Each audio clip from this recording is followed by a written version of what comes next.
ಕಳೆದ ಒಂದು ತಿಂಗಳಿಂದ ಧರ್ಮಸ್ಥಳದ ವಿಚಾರದಲ್ಲಿ ಯಾವ ಬೆಳವಣಿಗೆಗಳು ಆಗಿದ್ದಾವೆ ತಮಗೆಲ್ಲ ಗೊತ್ತಿರತಕ್ಕಂಥ ವಿಚಾರ. ಭಾರತೀಯ ಜನತಾ ಪಾರ್ಟಿ ನಮ್ಮ ನಿಲುವು ಸ್ಪಷ್ಟವಾಗಿದೆ. ಏನು ರಾಜ್ಯ ಸರ್ಕಾರ ಧರ್ಮಸ್ಥಳದ ವಿಚಾರದಲ್ಲಿ ಸಮಗ್ರವಾಗಿ ತನಿಖೆ ಆಗಬೇಕು ಅಂಥೇಳಿ SITಯನ್ನು ಘಟನೆ ಮಾಡಿದಾಗ SITಯನ್ನು ಘೋಷಣೆ ಮಾಡಿದಾಗ ಭಾರತೀಯ ಜನತಾ ಪಾರ್ಟಿ ಅದನ್ನು ಸ್ವಾಗತ ಮಾಡಿದ್ವಿ. ಏನು ಈ ವಿಚಾರದಲ್ಲಿ ಸಮಗ್ರವಾಗಿ ತನಿಖೆ ಆಗಬೇಕು, ಪಾರದರ್ಶಕವಾಗಿ ತನಿಖೆ ಆಗಬೇಕು, ಸತ್ಯಾಂಶ ಹೊರಗೆ ಬರಬೇಕು ಅಂಥೇಳಿ ರಾಜ್ಯ ಸರ್ಕಾರದ ಈ ನಿರ್ಧಾರಕ್ಕೆ ನಾವು ಸಂಪೂರ್ಣವಾಗಿ ಬೆಂಬಲವನ್ನು ನೀಡಿದ್ವಿ. ಇವತ್ತು ಕೂಡ ಅದರಿಂದ ನಾವು ಹಿಂಸರಿದಿಲ್ಲ. ಆದರೆ ತನಿಖೆಯ ಸಂದರ್ಭದಲ್ಲಿ ಯಾವ ರೀತಿ ನಿರಂತರವಾಗಿ ಸಾಮಾಜಿಕ ಜಾಲತಾಣಗಳಲ್ಲಿ ಅಪಪ್ರಚಾರಗಳು ನಿರಂತರವಾಗಿ ನಡ್ಕೊಂಡು ಬಂದಿದೆ, ಯಾವುದೇ ಅಪಪ್ರಚಾರವನ್ನು ನಿಲ್ಲಿಸ್ತಕ್ಕಂಥ, ತಡಿತಕ್ಕಂಥ, ಕಟ್ಟಿ ಹಾಕ್ತಕ್ಕಂಥ ಕೆಲಸ ರಾಜ್ಯ ಸರ್ಕಾರ ಮಾಡಲಿಲ್ಲ, ಪೊಲೀಸ್ ಇಲಾಖೆ ಮಾಡಲಿಲ್ಲ. ರಾಜ್ಯ ಸರ್ಕಾರ ಅಥವಾ ಪೊಲೀಸ್ ಇಲಾಖೆಗೆ ಬೇರೆ ಬೇರೆ ಸಂದರ್ಭದಲ್ಲಿ 24 ಗಂಟೆಯಲ್ಲಿ FIR ಅನ್ನು ರಿಜಿಸ್ಟರ್ ಮಾಡ್ತಕ್ಕಂಥ ಕೆಲಸ ಮಾಡ್ತಾರೆ. ನಮ್ಮ ದಕ್ಷಿಣ ಕನ್ನಡದಲ್ಲಿ ಪೂವಪ್ಪ ಅಂತಕ್ಕಂಥ 81 ವರ್ಷದ ಒಬ್ಬ ಹಿರಿಯ ಕಾರ್ಯಕರ್ತರು ರಾತ್ರಿ 1 ಗಂಟೆಗೆ ಹೋಗ್ತಾರೆ. ಪೊಲೀಸರು ರಾತ್ರಿ 1 ಗಂಟೆಗೆ ಹೋಗಿ ಅವರ ಫೋಟೋನ ತೆಗಿತಕ್ಕಂಥ ಕೆಲಸ ಮಾಡ್ತಾರೆ, ಕಾನೂನು ಸುವ್ಯವಸ್ಥೆನ ಕಾಪಾಡಬೇಕು ಅನ್ನುವ ನೆಪದಲ್ಲಿ. ಬೇರೆ ಬೇರೆ ಸಂದರ್ಭದಲ್ಲಿ ಹಿಂದೂ ಕಾರ್ಯಕರ್ತರು ಸಾಮಾಜಿಕ ಜಾಲತಾಣದಲ್ಲಿ ಯಾವುದನ್ನಾದರೂ ಪೋಸ್ಟ್ ಮಾಡ್ತಾರೆ ಅಂತ ಹೇಳಿದರೆ ಒಂದು ಕ್ಷಣ ತಡೆ ಮಾಡ್ದೇ ರಾಜ್ಯ ಸರ್ಕಾರ ಅವ್ರ ವಿರುದ್ಧ FIR ರಿಜಿಸ್ಟರ್ ಮಾಡಿ, ಸುಮೋಟೋ ಕೇಸ್ ರಿಜಿಸ್ಟರ್ ಮಾಡಿ ಅವರನ್ನು ಅರೆಸ್ಟ್ ಮಾಡ್ತಕ್ಕಂಥ ಅನೇಕ ಉದಾಹರಣೆಗಳು ಕಳೆದ 2.5 ವರ್ಷದಲ್ಲಿ ನಾವು ನೋಡಿದ್ದೇವೆ. ಅದು ಧರ್ಮಸ್ಥಳದ ವಿಚಾರ ಬಂದಾಗ ಕೋಟ್ಯಾಂತರ ಭಕ್ತರ ಭಾವನೆಗೆ ಧಕ್ಕೆ ತರ್ತಾ ಇದ್ದರೂ ಸಹ ಈ ಅಪಪ್ರಚಾರಗಳು ರಾಜ್ಯ ಸರ್ಕಾರ ಇದನ್ನು ತಡಿತಕ್ಕಂಥ ಕೆಲಸ ಮಾಡಲಿಲ್ಲ. ಇದು ವ್ಯವಸ್ಥಿತವಾಗಿರ್ತಕ್ಕಂಥ ಷಡ್ಯಂತ್ರ ರಾಜ್ಯ ಸರ್ಕಾರದ ವತಿಯಿಂದ. ಈ ಅಪಪ್ರಚಾರಗಳನ್ನು ತಡಿಬೇಕು ಅಂತಕ್ಕಂಥ ಇಚ್ಛಾಶಕ್ತಿ ರಾಜ್ಯ ಸರ್ಕಾರಕ್ಕೆ ಇರಲಿಲ್ವೋ, ಅಥವಾ ರಾಜ್ಯ ಸರ್ಕಾರವೇ ಎಲ್ಲೊಂದು ಕಡೆ ಈ ಅಪಪ್ರಚಾರಕ್ಕೆ ಕುಮ್ಮಕ್ಕನ್ನು ಕೂಡ ನೀಡ್ತಾ ಇದೆಯೋ, ಇವೆಲ್ಲ ಗುಮಾನಿಗಳು ಇವತ್ತು ರಾಜ್ಯಾದ್ಯಂತ ಅಥವಾ ರಾಜ್ಯದ ಅಸಂಖ್ಯಾತ ಭಕ್ತರಲ್ಲಿ ಇವತ್ತು ಚರ್ಚೆ ಆಗ್ತಾ ಇದೆ. ನಮಗೆ ರಾಜ್ಯ ಸರ್ಕಾರದ ನಡವಳಿಕೆ ಬಗ್ಗೆನೂ ಕೂಡ ಈ ಅಪಪ್ರಚಾರದಿಂದ ತಡೆದೇ ಇರತಕ್ಕಂಥ ವಿಚಾರದಲ್ಲಿ ನಮಗೂ ಕೂಡ ಅನುಮಾನಗಳು ಕಾಡ್ತಾ ಇದೆ. ದಿನೇಶ್ ಗುಂಡೂರಾವ್ ಅವರೇನೇ ಹೇಳಿಕೆ ನೀಡಿದ್ದಾರೆ, DK ಶಿವಕುಮಾರ್ ಅವರು ಯಾವ ರೀತಿ ಹೇಳಿಕೆಗಳನ್ನು ಕೊಟ್ಟಿದ್ದಾರೆ ಷಡ್ಯಂತ್ರ ಅನ್ನೋ ವಿಚಾರದಲ್ಲಿ, ಇವೆಲ್ಲವೂ ಕೂಡ ನಿಮಗೆ ಗೊತ್ತಿದೆ. ಎಲ್ಲದರ ನಡುವೆನೂ ಕೂಡ ಇವತ್ತಿಗೂ ಕೂಡ ಯಾವ ದುಷ್ಟ ಶಕ್ತಿಗಳು ಈ ಷಡ್ಯಂತ್ರದ ಹಿಂದೆ ಕೆಲಸ ಮಾಡ್ತಾ ಇದೆ, ಯಾವ ಸಂಘಟನೆಗಳು ಇದರಿಗೆ ಶಕ್ತಿ ತುಂಬುವಂಥ ಕೆಲಸ ಮಾಡ್ತಾ ಇದ್ದಾವೆ, ಇದನ್ನು ಬಲಿ ಹಾಕ್ತಕ್ಕಂಥ ಕೆಲಸ ರಾಜ್ಯ ಸರ್ಕಾರ ಮಾಡದೇ ಇರತಕ್ಕಂಥ ಸಂದರ್ಭದಲ್ಲಿ ಭಾರತೀಯ ಜನತಾ ಪಾರ್ಟಿ ನಾವಿವತ್ತು ನಿರ್ಧಾರ ಮಾಡಿದ್ದೇವೆ. ರಾಜ್ಯದ ಎಲ್ಲ ವಿಧಾನಸಭಾ ಕ್ಷೇತ್ರಗಳಲ್ಲಿ ಮುಂದಿನ ಒಂದು ವಾರ ಎಲ್ಲ ವಿಧಾನಸಭಾ ಕ್ಷೇತ್ರಗಳಲ್ಲಿ ಈ ರಾಜ್ಯ ಸರ್ಕಾರದ ಧೋರಣೆಯ ವಿರುದ್ಧ ಹೋರಾಟವನ್ನು ಮಾಡಬೇಕು, ಪ್ರತಿಭಟನೆಯನ್ನು ಮಾಡಬೇಕು. ನಮ್ಮ ಬೇಡಿಕೆ ಯಾವ ಈ ಷಡ್ಯಂತ್ರಗಳಿದ್ದಾವೆ, ಕುತಂತ್ರಗಳಿದ್ದಾರೆ, ಇದನ್ನು ಬಲಿ ಹಾಕ್ತಕ್ಕಂಥ ಕೆಲಸ ರಾಜ್ಯ ಸರ್ಕಾರ ಮಾಡಬೇಕು. ಇಂಥ ದುಷ್ಟಶಕ್ತಿಗಳ ವಿರುದ್ಧನೂ ಕೂಡ ಕೇಸನ್ನು ರಿಜಿಸ್ಟರ್ ಮಾಡಿ ಅವ್ರ ಮೇಲೆ ಬಿಗಿಯಾಗಿರ್ತಕ್ಕಂಥ ಒಂದು ಕ್ರಮವನ್ನು ತೆಗೆದುಕೊಳ್ಬೇಕು, ಶಿಕ್ಷೆ ಆಗಬೇಕು. ಹಾಗಾಗಿ ಭಾರತೀಯ ಜನತಾ ಪಾರ್ಟಿ ಹೋರಾಟವನ್ನು ಮಾಡ್ತೇವೆ. ಪ್ರತಿ ವಿಧಾನಸಭಾ ಕ್ಷೇತ್ರದಲ್ಲೂ ಕೂಡ ನಾವು ಹೋರಾಟವನ್ನು ಮಾಡ್ತೇವೆ.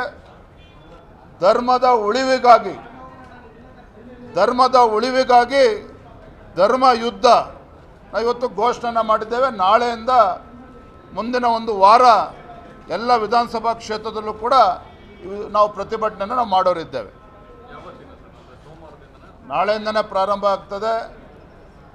ನಾವು ಮೊನ್ನೆನೇ ಎಲ್ಲ ನಮ್ಮ ಜಿಲ್ಲೆಯ ಅಧ್ಯಕ್ಷರುಗಳು, ಪಕ್ಷದ ಎಲ್ಲ ಹಿರಿಯ ಪದಾಧಿಕಾರಿಗಳ ಜೊತೆ ಚರ್ಚೆನೂ ಕೂಡ ಮಾಡಿದ್ದೇವೆ.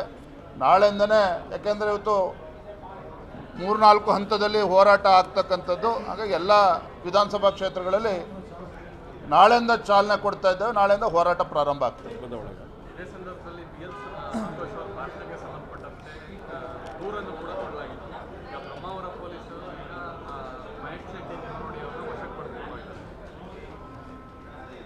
ನೋಡಿ, ಈ ವಿಚಾರದಲ್ಲಿ ರಾಜ್ಯ ಸರ್ಕಾರ ಕಾನೂನಾತ್ಮಕವಾಗಿ ಏನು ತೀರ್ಮಾನ ತೆಗೆದುಕೊಳ್ಬೇಕು ಅವ್ರು ತೆಗೆದುಕೊಂಡಿದ್ದಾರೆ. ನಾವು ಇದರಲ್ಲಿ ಮಧ್ಯಂತರ ಪ್ರವೇಶ ಮಾಡೋದಿಲ್ಲ. Thank you. ಕಳೆದ ಒಂದು ತಿಂಗಳಿಂದ ಧರ್ಮಸ್ಥಳದ ವಿಚಾರದಲ್ಲಿ ಯಾವ ಬೆಳವಣಿಗೆಗಳು ಆಗಿದ್ದಾವೆ ತಮಗೆಲ್ಲ ಗೊತ್ತಿರತಕ್ಕಂಥ ವಿಚಾರ. ಭಾರತೀಯ ಜನತಾ ಪಾರ್ಟಿ ನಮ್ಮ ನಿಲುವು ಸ್ಪಷ್ಟವಾಗಿದೆ. ಏನು ರಾಜ್ಯ ಸರ್ಕಾರ ಧರ್ಮಸ್ಥಳದ ವಿಚಾರದಲ್ಲಿ ಸಮಗ್ರವಾಗಿ ತನಿಖೆ ಆಗಬೇಕು ಅಂಥೇಳಿ SITಯನ್ನು ಘಟನೆ ಮಾಡಿದಾಗ,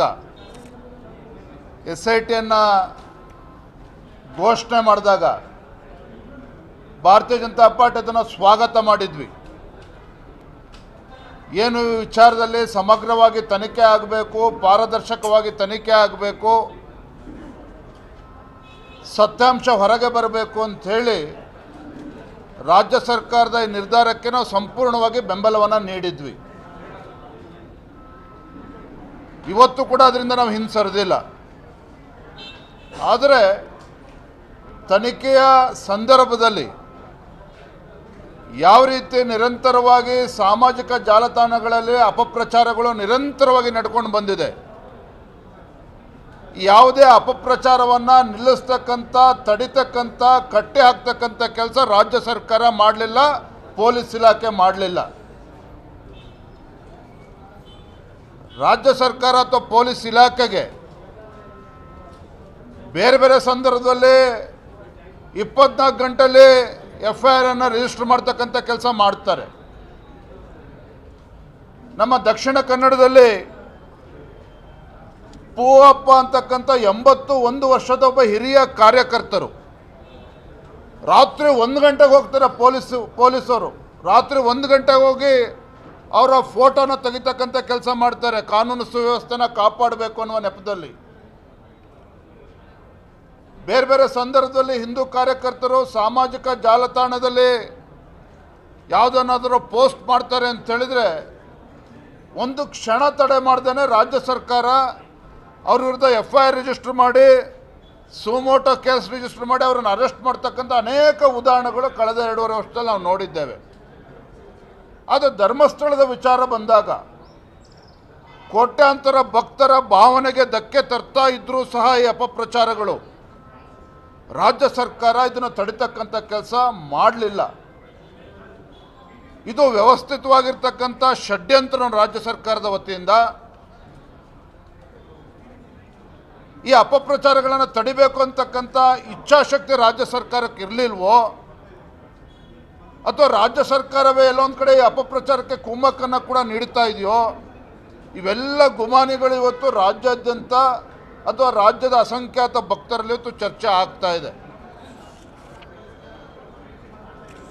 ನಮಗೆ ರಾಜ್ಯ ಸರ್ಕಾರದ ನಡವಳಿಕೆ ಬಗ್ಗೆನೂ ಕೂಡ ಈ ಅಪಪ್ರಚಾರದಿಂದ ತಡೆದೇ ಇರತಕ್ಕಂಥ ವಿಚಾರದಲ್ಲಿ ನಮಗೂ ಕೂಡ ಅನುಮಾನಗಳು ಕಾಡ್ತಾ ಇದೆ. ದಿನೇಶ್ ಗುಂಡೂರಾವ್ ಅವರೇನೇ ಹೇಳಿಕೆ ನೀಡಿದ್ದಾರೆ, DK ಶಿವಕುಮಾರ್ ಅವರು ಯಾವ ರೀತಿ ಹೇಳಿಕೆಗಳನ್ನು ಕೊಟ್ಟಿದ್ದಾರೆ ಷಡ್ಯಂತ್ರ ಅನ್ನೋ ವಿಚಾರದಲ್ಲಿ, ಇವೆಲ್ಲವೂ ಕೂಡ ನಿಮಗೆ ಗೊತ್ತಿದೆ.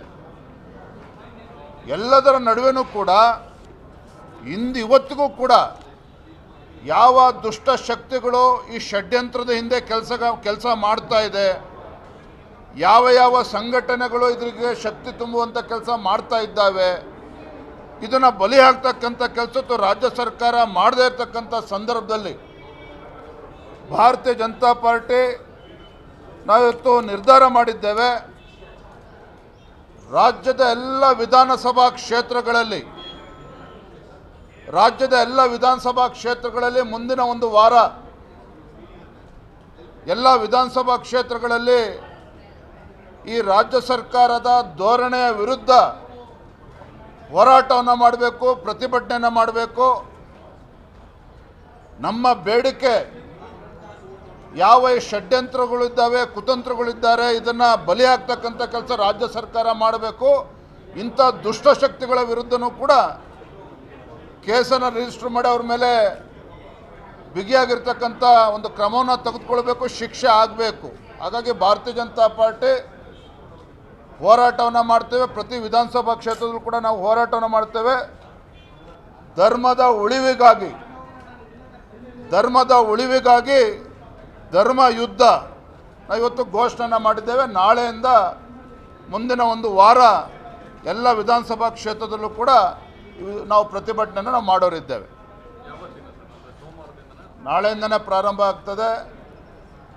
ನಾವು ಮೊನ್ನೆನೇ ಎಲ್ಲ ನಮ್ಮ ಜಿಲ್ಲೆಯ ಅಧ್ಯಕ್ಷರುಗಳು, ಪಕ್ಷದ ಎಲ್ಲ ಹಿರಿಯ ಪದಾಧಿಕಾರಿಗಳ ಜೊತೆ ಚರ್ಚೆನೂ ಕೂಡ ಮಾಡಿದ್ದೇವೆ. ನಾಳೆಯಿಂದನೇ, ಯಾಕೆಂದರೆ ಇವತ್ತು 3-4 ಹಂತದಲ್ಲಿ ಹೋರಾಟ ಆಗ್ತಕ್ಕಂಥದ್ದು. ಹಾಗಾಗಿ ಎಲ್ಲ ವಿಧಾನಸಭಾ ಕ್ಷೇತ್ರಗಳಲ್ಲಿ ನಾಳೆಯಿಂದ ಚಾಲನೆ ಕೊಡ್ತಾ ಇದ್ದೇವೆ. ನಾಳೆಯಿಂದ ಹೋರಾಟ ಪ್ರಾರಂಭ ಆಗ್ತದೆ. ಇದೇ ಸಂದರ್ಭದಲ್ಲಿ ಸಂತೋಷ್ ಅವರ ಭಾಷಣಕ್ಕೆ ಸಂಬಂಧಪಟ್ಟಂತೆ ದೂರನ್ನು ಕೂಡ ಕೊಡಲಾಗಿತ್ತು.